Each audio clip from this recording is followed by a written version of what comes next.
Let me show you how to create a look that I find gets a lot of attention online and in real life. Start off with a nice light base, and then once it's cured, you want to wipe the inhibition layer and buff over with a really soft buffing block. We're just taking the shine away. So as you can see, it's just matted the whole surface, and that is what is going to help the chrome only stick to what we're about to put on, which is this, the Frosting 3D Gel by Madame Glam. As you know, I am non-brand specific here, but I want to show you the products I'm using for the certain specific looks because they get you the desired finish, and sometimes it's hard to find the right product, so I just wanted to show you. Grab yourself some iridescent chromes as well and a silicone tool, and then you need a brush that looks a little bit like this, so it's a little bit thicker. This is the Nail Labs artist brush. I need a soft duster brush and a dotting tool. So we're going to start off with our brush, and you're dipping in to the gel and picking up quite a bit, and then we're going to kind of brush it onto the palette. This is what's going to create that texture for us. So I'm starting off and slowly starting to create those petals. So we're doing 3 little lines for each petal of the flower. We are trying to almost dry brush those petals on because we want that texture that this gel is going to leave behind. So keep on going round and filling in any gaps where you want those petals to be. So I'm doing 3 strokes for each petal and making sure that the brush is covered, but at the same time it's leaving brush strokes behind. And then once I'm happy with how it looks, you cure this gel for 30 seconds in a lamp.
once the gel is all cured for us, we're going to be using these for iridescent chromes.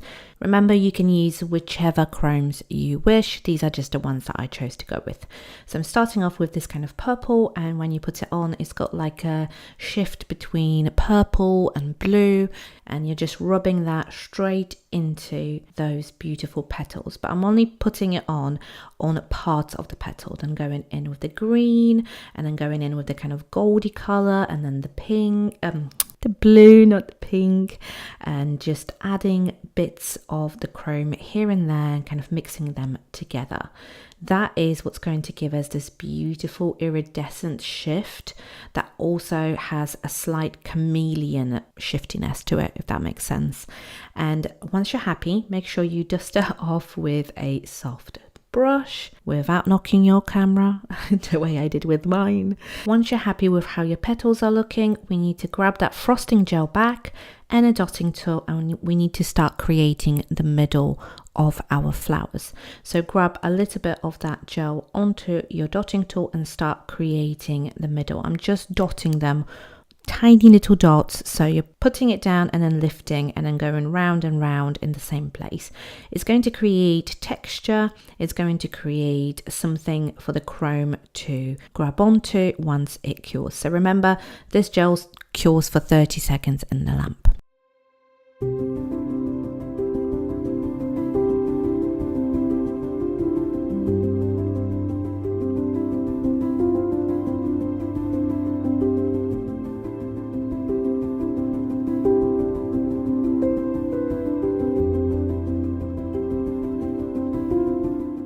Once it's out of the lamp, I'm going with this lovely light gold color.